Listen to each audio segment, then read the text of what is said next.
बच्चों नमस्कार। आज की कक्षा में हम पढ़ेंगे गद्य गरिमा का निबंध भाषा और आधुनिकता। इसके लेखक हैं प्रोफेसर जी सुंदर रेड्डी।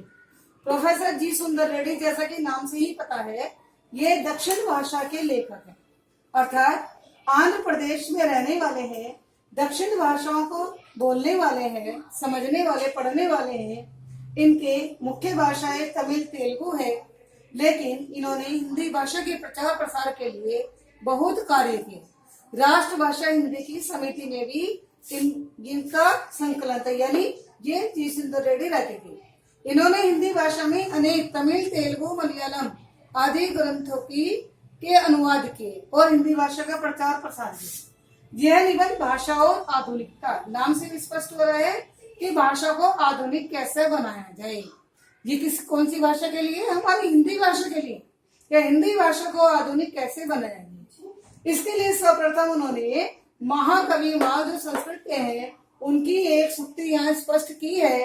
क्षणे क्षणे यत् नवताम उपेति तदेव रूपम रमणीयताया, अर्थात क्षण क्षण, प्रत्येक क्षण जो नए रूप को प्राप्त करता है वह रूप ही अत्यंत सुंदर होता है। दोबारा समझिए, क्षणे क्षणे, प्रत्येक क्षण, ये तो माने जो नए रूप को प्राप्त करता है, नवताम माने नए रूप को, उपेति प्राप्त करता है, तदेव वैसे ही रूप को सुंदर होता है, या वैसे ही रूप को सुंदरता कहलाती है, सुंदरता कहा जाता है। और इसी के आधार पर, इस सूक्ति के आधार पर हमारा निबंध इन 6 पॉइंट में यानी 6 सोपानों में विभक्त है। पहला सोपान है नवीनता और रमणीयता, अन्यो अन्य आश्रित है। नवीनता और सुंदरता दोनों एक दूसरे पर आश्रित है, एक दूसरे पर आधारित है।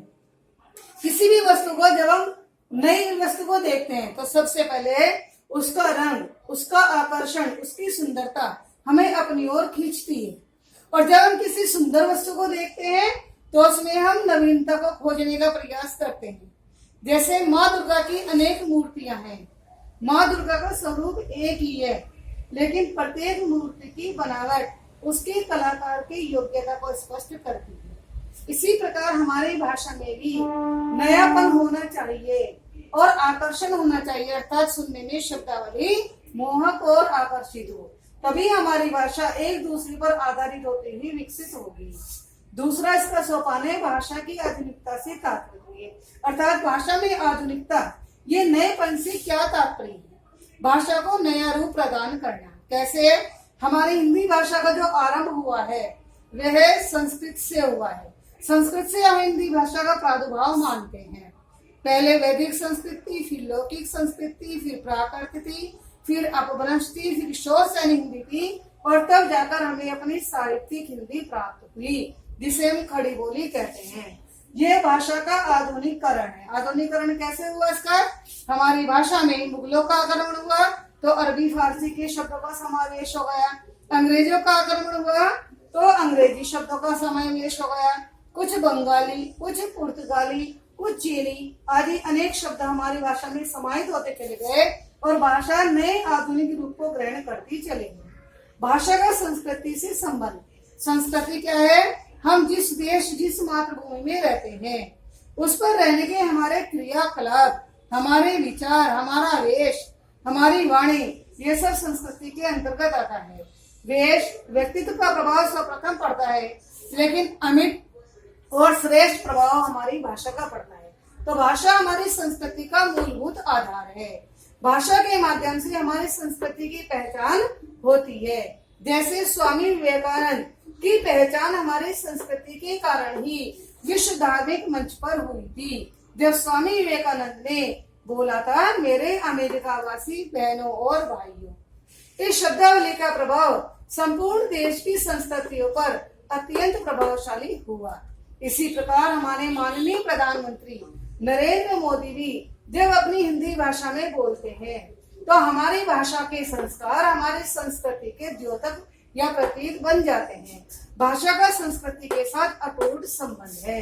अगला सोपान है हमारा भाषा में परिवर्तन। भाषा गंगा के जल के समान होती है। जैसे गंगा का जल गोमुख से निकलने के बाद निरंतर बहता रहता है और शुद्ध होता चला जाता है, वैसे ही हमारी भाषा भी निरंतर परिवर्तनों के द्वारा ही परिवर्तन करते हुए बदलते बदलते ही अपना विकास करती है। अब भाषा में शुद्धिकरण कैसे हो? भाषा में शुद्धिकरण दो प्रकार से हो सकता है। एक शुद्धिकरण का जो भाषा विद्वानों के अनुसार है, एक सरकार के अनुसार है। हमारी भारत सरकार ने भाषा में शुद्धिकरण करने के लिए एक संस्था का गठन किया।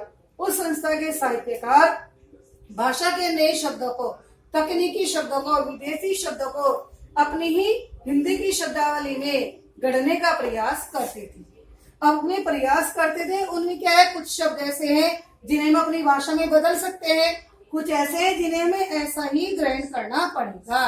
जैसे रेल है, रेल, ट्रेन और लौहपथ गामनी। साइकिल है, साइकिल को आप साइकिल ही कहेंगे, लेकिन अगर आपने साइकिल को द्विचक्र वाहिनी कहा तो शायद लोगों के समझ में नहीं आएगा, भाषा जटिल हो जाएगी। तो भाषा का शुद्धिकरण का तात्पर्य क्या है कि विदेशों से ग्रहण करे हुए शब्दों को अपनी भाषा में सरल और रोचक रूप से ग्रहण करना, ये भाषा का शुद्धिकरण है। नवीनीकरण की बात है। अब भाषा का प्रचार प्रसार होता है दो प्रकार से होता है। भाषा में दो प्रकार के शब्द आते हैं, वस्तुपरक और भावपरक। वस्तुपरक शब्द कैसे होते हैं? जिस देश में किसी भाषा का, किसी वस्तु का आविष्कार हुआ, जो आविष्कारक ने उसे नाम दिया, हमने उसे वैसे ही ग्रहण कर लिया। जैसे टीवी, टेलीविजन, दूरदर्शन। जैसे सीढ़ी, एक स्थान से ऊपर की तरफ जाने के लिए एक माध्यम, उसी को हम लिफ्ट भी बोलते हैं, उसी को एक्सीलेटर भी बोलते हैं। एक भाषा में हम अनेक शब्दों का प्रयोग करते हैं। जैसे ताप शब्द है, ताप शब्द का प्रयोग हम अनेक प्रकार से करते हैं। अगर आप कहीं इसे फिजिक्स या भौतिक की प्रयोगशाला में पढ़ेंगे तो ऊष्मा में पढ़ेंगे।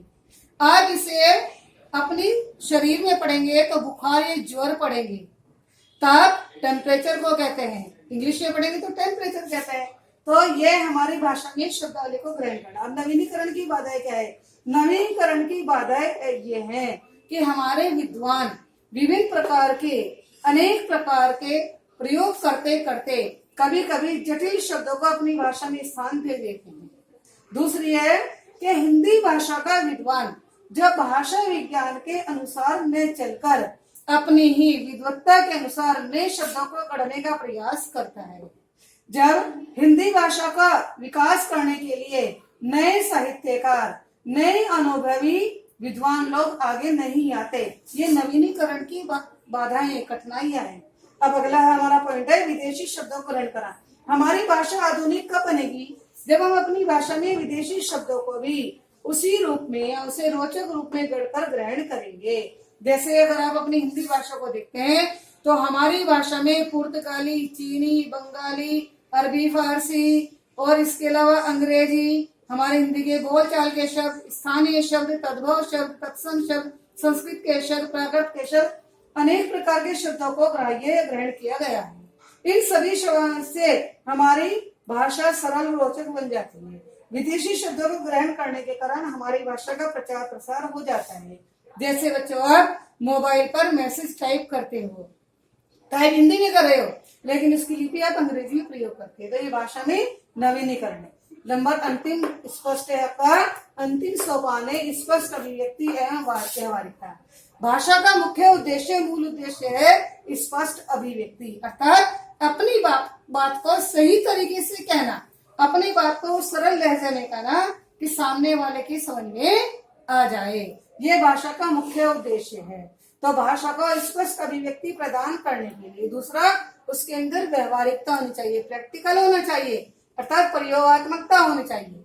भाषा में ऐसे शब्दों का प्रयोग हो जो दूसरों की समझ में सरलता से आ जाए, ये भाषा का मुख्य उद्देश्य होता है। जे इसी प्रकार से इस स्पष्ट अभिव्यक्ति के लिए भाषा में परिवर्तन अनिवार्य है, उसका आधुनिकीकरण अनिवार्य है। छोटे बच्चों को पढ़ाने के लिए भाषा कुछ और होती है, बड़े बच्चों को पढ़ाने के लिए कुछ और होती है, नौकरी की भाषा कुछ और होती है, व्यापार की भाषा कुछ और होती है, ये हम व्यवहारिकता से सीखते हैं। इसी प्रकार स्पष्ट अभिव्यक्ति क्या है? भाषा में इस प्रकार के शब्दों का प्रयोग करें जो सामने वाले को तुरंत हमारी बात समझ में आ जाए। बच्चे, इस प्रकार से आज हमारा निबंध भाषा और आधुनिकता पूरा हुआ। ये 6 सोपानों में मैंने आपको निबंध समझाया था। इस निबंध के आधार पर आपके गद्य अवतरण पर आधारित प्रश्न पेपर में आते हैं। 10 नंबर के क्वेश्चन आपके इस निबंध में से प्राप्त होंगे। यह निबंध आप अच्छी तरह से पुस्तक से स्वाध्याय करके उसे पढ़ते हुए इन सोपानों के आधार पर समझने का प्रयास करेंगे। धन्यवाद।